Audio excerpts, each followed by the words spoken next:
We did some pretty cool things. We did our Oktoberfest, first Oktoberfest back in the building. We did. Oh, where Gary almost died from the pretzel? Yes. Oh, that's right. Yeah, Gary almost. Although then he learned if you put mustard on it, it makes your saliva glands. Yeah, he told me this trick. Yeah. And I was like, I man. didn't do it. I got lockjaw on that one. I thought I was going to pass out. We also did the downtown walks. Remember when you would go to the store and you met with Monica the one time? You had her on, and then we would meet with random folks. Yeah. You and Joe would go check out the murals. Yeah, we did murals. We did the graffiti walk. Yeah. So it has been quite a. We don't have the lives really anymore. You know, that stuff has kind of taken over by just being back in person and We whatnot. did have a great one a couple Thursdays ago. We did have a cooking live. Yeah, last Thursday, return to the roots of That's what's right. supposed to be. Calamity cooking. Little I didn't know. With the exploding tomatoes. I was going to say, little did I know when I said crush your enemies, you're going to splatter tomato on Gabrielle's Yeah, face. that's right. Boy, it never happened. It would never happen, but you didn't ask me to come out and say that. Hey, that was just an extra juicy tomato. The five I did before that did not do that. So who knows what we'll do next with the lives and whatnot, but the morning routine just stuck. It worked when we came back in the building. It allowed us to get back and keep some normality to the transition time and whatnot, and we've continued to have fun and evolve and change, and we've done all this, and we have much more to go, and I'm just really like still struggling with the fact that there's 1,000 episodes. I was about to say, you guys out there, I don't know if you realize, but 1,000 episodes is so much. Ask Chris O, I'm telling you, because he'll tell you. He knows how many episodes of every TV show is out there. Oh, yeah. We are at 1,000 episodes, like some of the greatest TV shows never even came close to this. Yeah. Oh. So, I mean, it's a lot of work. But it's been a lot of fun. But, I mean, it's amazing that there's 1,000 of them out there. Like, So the cool part is that we can still continue to do this piece. We can do the lives if we want to, but we can do this piece, have a lot of fun. Since we've been back in the building, we've incorporated a lot of you folks out there, which has been great. Yeah, it's been We awesome. want to incorporate more into it. We want to do more things, and who knows what the next 1,000 will be like. But to Zach's point, 1,000 is an absolute lot. People that I've talked to that do video editing and have been in filmmaking and all that kind of stuff, when I tell them that we produce a 15 to 20 minute show Monday through Friday, they're always like, what? You serious? You do that? It's like, it's not really heard of, so. Are you crazy? Yeah. Yes. So, and that's attributed to everybody who's worked on it. These guys that still deal with my craziness or asking them to. Can you move that chair over just a little bit? You should have seen it before we started here. That's why I'm down to one a week. No, I'm just kidding. I'm playing. I would do more. Yeah, because that was something too. Because Carl was not here with us at the beginning when we came back. We were in the building, that's right. However, he would make me put him on a Zoom and he would critique it and say, no, you need to move that chair there. That's You need right. to sit there. You need to turn that banner a little bit that way. He would send the message boxes. He would sit it, and during the live, when I was going to be, you're a little off center. Can you step to the right? I remember. Hey, I just wanted to create the best possible visual product we could give our clients. And it's taken us I was 1,000. in it. It was a horrible visual. It's taken us 1,000 episodes to get there, but we're there. Yeah, 100% there now, sort of. Maybe not. Last Thursday when we set up Old School Kitchen, he was standing right there making sure, but we remembered all his tricks. So we made sure when we set up that we wouldn't have to sit, he would hear his voice. But he walked and he tugged on it a little bit, stood back, looked, he's like, okay.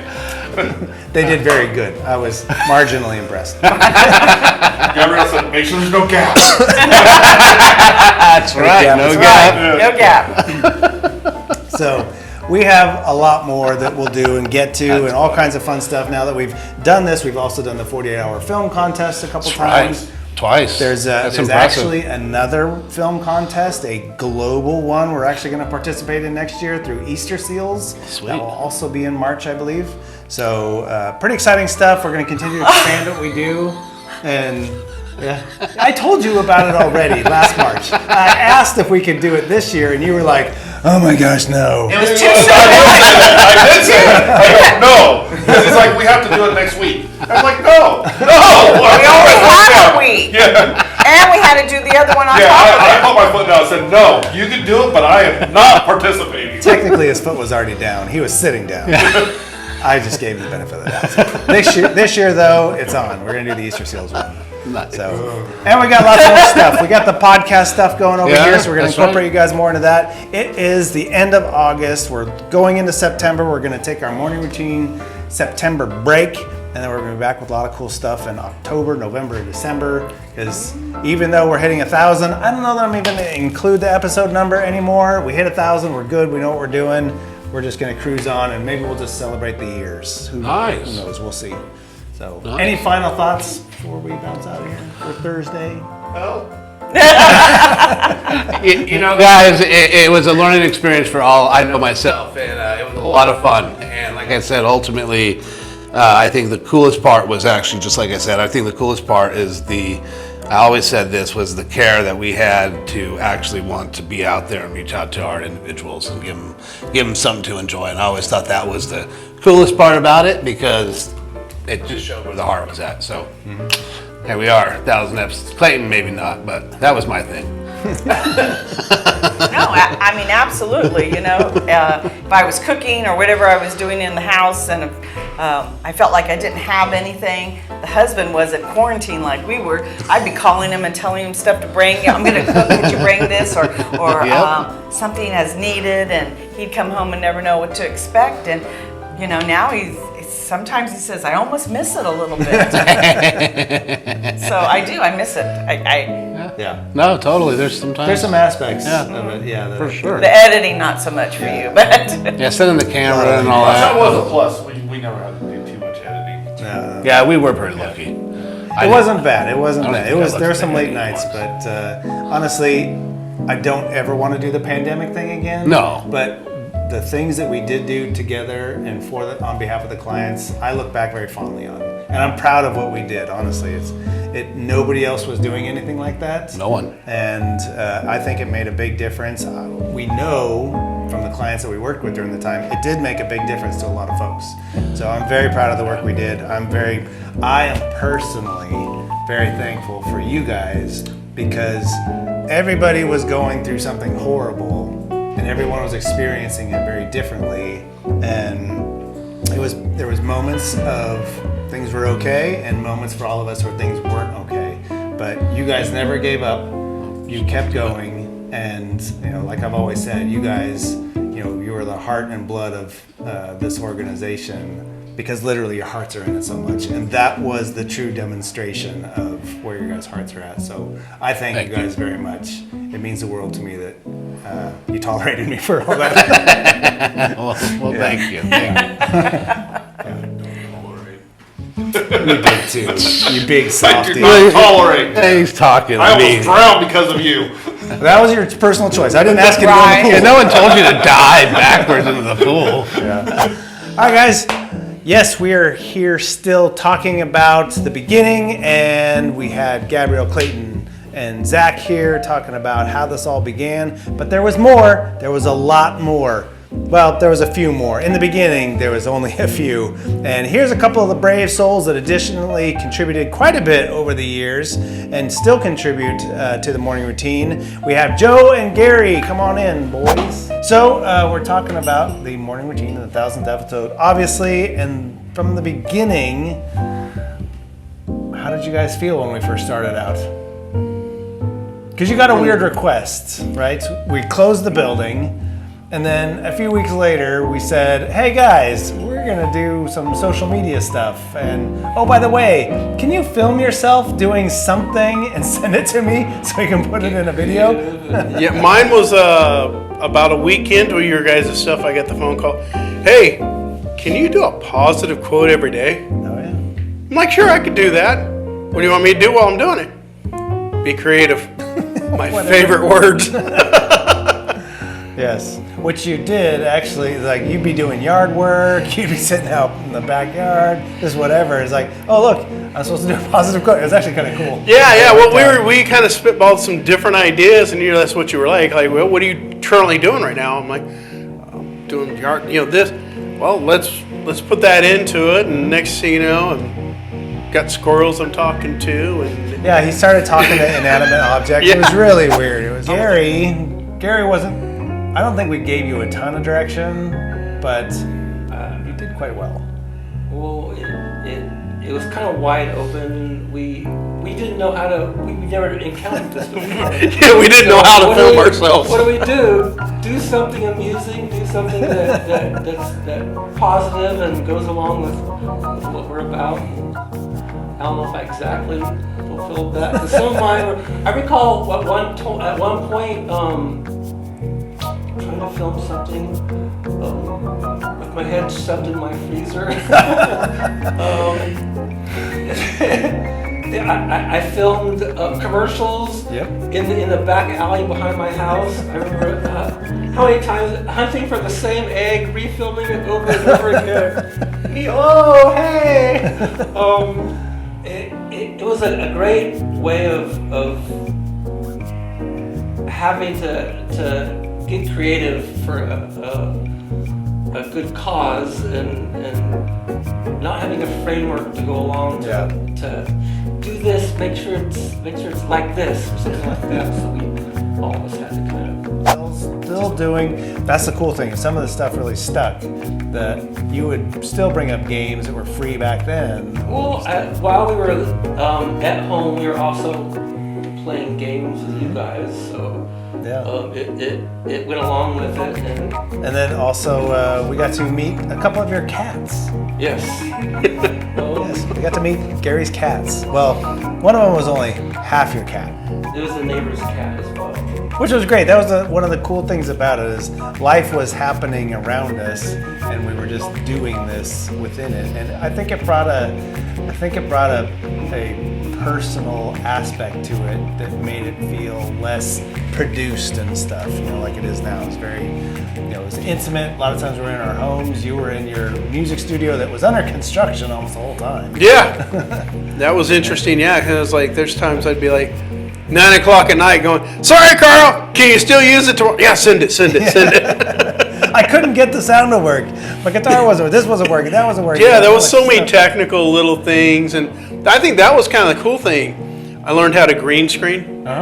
Learned how to do like myself as another character on the same screen, even though some of the people could obviously see it. It was still kind of cool, like watching YouTube videos and how the eye contact thing works. And so it's, like a lot of people don't know, off screen I had something about the same height as me, so I could look that direction and be like I'm looking at that person. And that was really cool. I actually kind of miss doing all the green screen stuff now. It took hours and hours, but it was worth it. Yeah. It was well, really and the originally you were doing the positive quotes, and then you were talking to some weird animals, but then you started doing the name that tune. Yes. Which was really cool because you do the cool effects with it. You had the camera on the guitar, so you're looking at the guitar string. That was really pretty cool. Yeah, I actually just did. Yeah, you know what I did? Because we just played the national anthem. Oh yeah. And I did that was your favorite shot down the neck. Yep. And I had one the clients was telling me, really cool watching the strings bounce, and it was like one of those just really cool effects. When I saw it, I was like, that's pretty sick looking right there, just that string.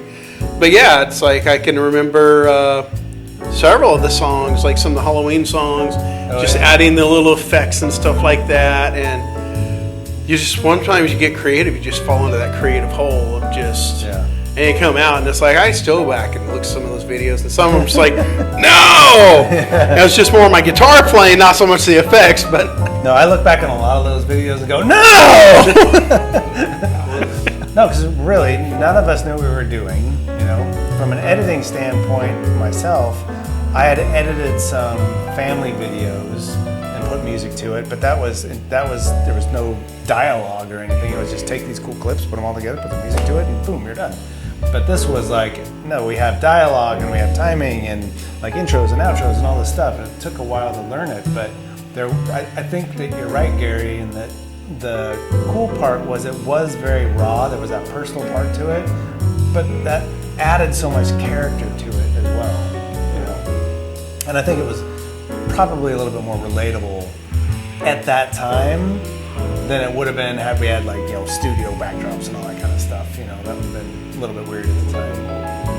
Well, something you and me talked to that a lot of them don't know out there that we suffered is every time we filmed, we had to turn off our ACs, our fans to get good quality sound. Yep. So some of those takes, especially in the trailer, I know I was out in my studio and we were talking like, there'd be times just you'd hit the in camera, you'd just be dripping sweat. Yes. It was like 110 where you were recording, but you're like playing all happy and just like, thank goodness I can turn the AC back on. Yeah, I didn't realize when I created and when I started doing like Rocker Bob that, oh, wait a minute, I'm putting on a flannel shirt and a big wig and cranking down this hat to hold the wig on, and I am just like, it's 110 degrees inside this freaking trailer. I gotta turn the air off now? And then you couldn't get it. The worst thing about Rocker Bob is I'm not that good of a guitar player. I'm good once, but it takes me 27 times to get it once. So I would record those things 4 and 5 times before I actually got a legit recording I would keep, and I would be dying by the time I got all that crap off. It was so hot in there, turning the air back on. Talking of that is the dueling guitars between Santa and Clyde. Oh yeah. So the beard, everything, just that remember, was yeah. so hot in that suit. Yeah. And it was just like trying to get it so perfectly right because I'd already done the recordings, and it's just like, oh my gosh, yeah. So, and then jumping into the other outfit to be the other person for the other guitar part, it was just like, because that was in front of all the green screen lights too. And Well, you bring up a funny thing that was an unforeseen in the beginning, but everyone played along nicely with, was the introduction of characters. So I did all the goofy ones too, but then you introduced Clyde just apropos of just Halloween. I don't know what, Halloween. Yeah. Gary, I asked you to do Christmas commercials based on the 12 Days of Christmas, and I didn't know what I was gonna get. But I honestly was so shocked at how involved you got in those. The characters that he brought out were just phenomenal. I couldn't pull all of them off, so you didn't get to see everything.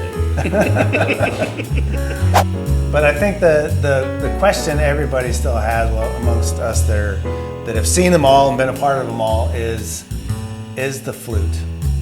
Yes. On one episode, Gary shared with everybody that he had gone to a thrift store and he'd found a flute. He'd spent his whole life searching, wanting to play the flute. He spends the whole episode talking about his flute. I'm going to learn to play the flute. You know what Gary didn't do?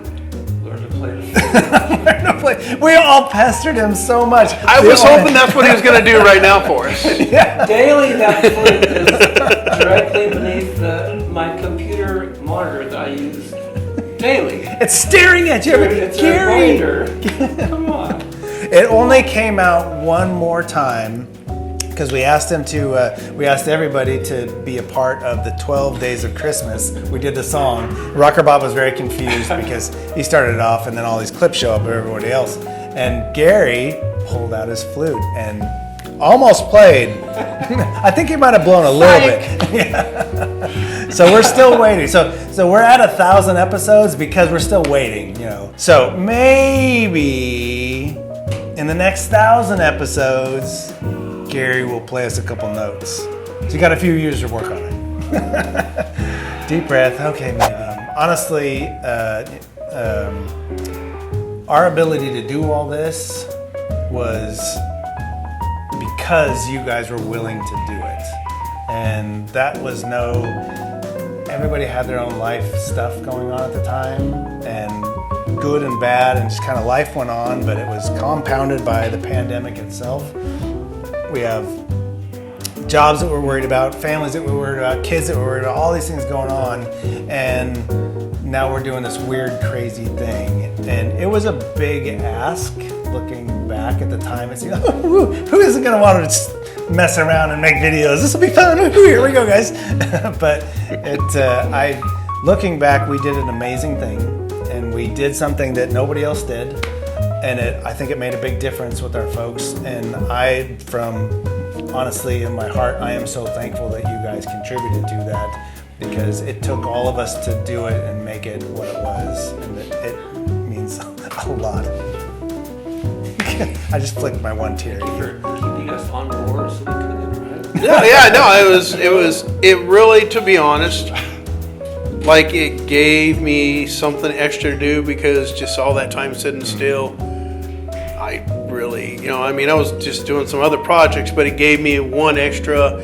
I learned some really cool things. I never thought about, green screening, but learning, even though it wasn't the world's greatest green screening, but it was something that I was able to do, and I learned a lot of stuff within my music studio stuff, plus the video studio stuff, and it's like, that's kind of cool. It's something I never really thought I'd learn, but now I actually have. Yeah. In retrospect, I'm not a fan of the pandemic and the time, but I'm very proud of what we did with our time and what we created. We stayed connected. We kept the clients connected. we had fun doing it. And we've actually had other people become clients because they happen to see that. So, Oh, that's right. We had one client that just found us online and wasn't even a part of VMRC at the time. We got them connected with VMRC, and it took until we were coming back into the building for her to be able to actually become a client. But and we had several clients start during the pandemic. They started on Zoom with us. It's crazy. So a lot of good still came from it. And so I look back on it very fondly. I'm very proud of what we did, and I'm very thankful for the help and participation from you guys. Oh, absolutely. So, all right, any final thoughts about your experience with the morning routine? It's been a wild ride, and it's not over yet. No, I'm like what, I don't know what the direction for it is in the future, but I know it's going to continue to be amazing. You guys, it's growing and growing from what we started with to where it is today. I like watching it in the morning and just seeing, we got the clients involved now, giving knowledge out there, asking questions, or the reactions with the videos. I love that. And it's just great to see them now. It's not just about them watching us. It's about them having the interaction. When Hannah does her positive quotes and people cheer, the smile that grows even bigger. That's for all of them that are involved, and they get pats on the back from their peers and stuff like that. Yeah. We have a lot more cool stuff to come, of course. 1,000 is not anywhere close to where we're going to stop. In fact, Zach Weiss, he was saying that it's very rare for even very popular sitcoms to ever hit 1,000 episodes, and the number one show that has 4,000 and some odd is only Sesame Street. So I told Zach we'll beat him. Well, they're still going, so it'll be tough. But I don't think they do as many episodes per year as we do, so we'll slowly catch them. Yeah. Anyway. Cool. Well, thank you guys so much for coming in. We're going to do a little celebration on the 1,000th episode. This is $9.99, so we will see you tomorrow, Friday, on the morning routine for 1,000. Woo! Yeah. All right, guys. Have a great rest of your Thursday, and tomorrow, the 1,000th episode, we got some surprises in store. So have a great Thursday. Thank you to these guys very much. Thank you to everybody who contributed to this over the years. We'll see you tomorrow. Take care.